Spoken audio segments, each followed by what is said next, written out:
નમસ્તે, મારું નામ જાની હર્ષિલ. હું તમને આજે એક દેશભક્તિની કવિતા કહીશ.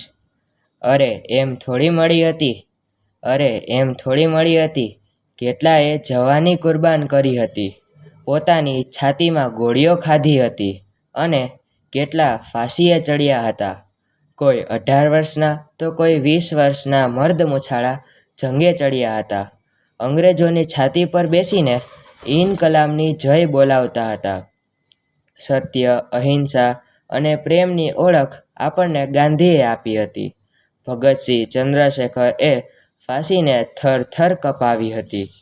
સરદારે સપનું સાકાર કર્યું હતું, રજવાડાને ભેગા કર્યા હતા. મંગલ પાંડેના પહેલા સાહસને આજે લોકો વધાવે છે. લોહી નીતરતા સાથે હાથે એને તિરંગો પકડી રાખ્યો હતો. જય હિન્દ, જય ભારતના આ નાદ સાથે દેશ આખો ગુંજવતો હતો. અરે એમ થોડી મળી હતી આપણને આઝાદી,